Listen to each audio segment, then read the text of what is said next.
Hi friends, hello, welcome back to our channel KHAT Andhra వంటలు. ఈరోజు video వచ్చేసి ఎంతో simple and tasty healthy breakfast అండి. పెసరట్టు, అందులో కాంబినేషన్ టమాటా పచ్చడి అండి. చాలా టేస్టీగా ఉంటుంది. వీడియోని చివరి దాకా చూడండి.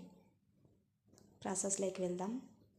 పెసరట్టు కోసం వచ్చేసి నేను పెసులు తీసుకున్నా. ఇక్కడ ఒక 2 కప్పుల పెసులకి 1 కప్పు బియ్యం తీసుకున్నా. ఈ విధంగా తీసుకుంటే చాలా క్రిస్పీగా బాగుంటుంది అన్నమాట పెసరట్టు. వీటిని రెండింటిని బాగా 2-3 మాటలు బాగా శుభ్రంగా కడుక్కొని నైట్ మొత్తం నానబెట్టాలి. మార్నింగ్ చేసుకుంటాం కదా బ్రేక్ఫాస్ట్, నైట్ నానబెట్టుకోవాలి. ఇది మార్నింగ్ అండి. మార్నింగ్ టైం కల్లా బాగా ఫుల్గా బాగా నానిపోయి ఉంటాయి. ఇప్పుడు వీటిని నీళ్ళు వంపేసి ఒక మిక్సర్ జార్ తీసుకొని మెత్తగా పేస్ట్ చేసుకోవాలన్నమాట. ఇందులోకి కొద్దిగా అల్లము, పచ్చిమిర్చి, 1 ఉల్లిపాయ, టేస్ట్కి సరిపడినంత ఉప్పు వేసి బాగా మెత్తగా గ్రైండ్ చేసుకోవాలి. సోడా ఏం అవసరం లేదు. ఈ విధంగా మెత్తగా గ్రైండ్ చేసుకోవాలి. గ్రైండ్ చేసి ఒక 5 మినిట్స్ పక్కన పెట్టుకుందాం. ఇప్పుడు పచ్చడి ప్రిపరేషన్ చూద్దాం. పచ్చడి కోసం వచ్చేసి నేను ఒక పెన్నం పెట్టుకున్నా.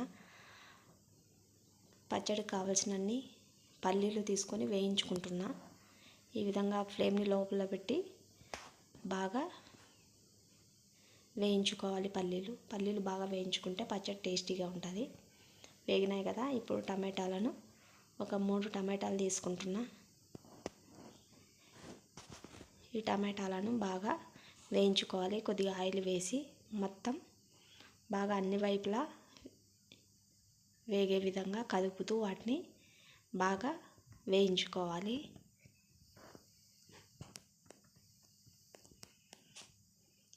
ఈ విధంగా వేగిన తర్వాత ఇవి వేగినాయి, ఇంకా 1 నిమిషం ఉంటే తీసేస్తామన్న టైంలో ఒక 4-5 వెల్లుల్లిపాయలు వేసుకోవాలి.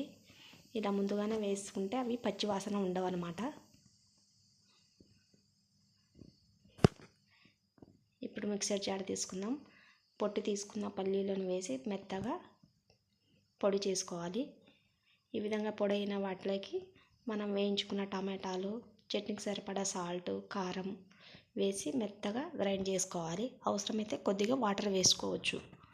ఈ విధంగా మనకి సరిపోయే విధంగా మెత్తగా పేస్ట్ చేసుకోవాలి.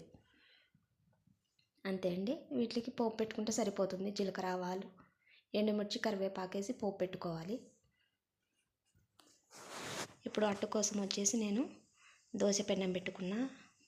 పెన్నం బాగా హీట్ అయిన తర్వాత ఒక తడిగుడ్డతో తుడుచుకోవాలి.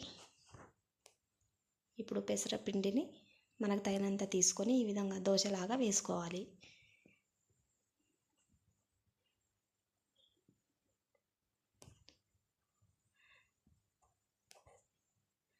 ఈ విధంగా వేసుకొని కొద్దిగా ఆయిల్ వేసుకోవాలి.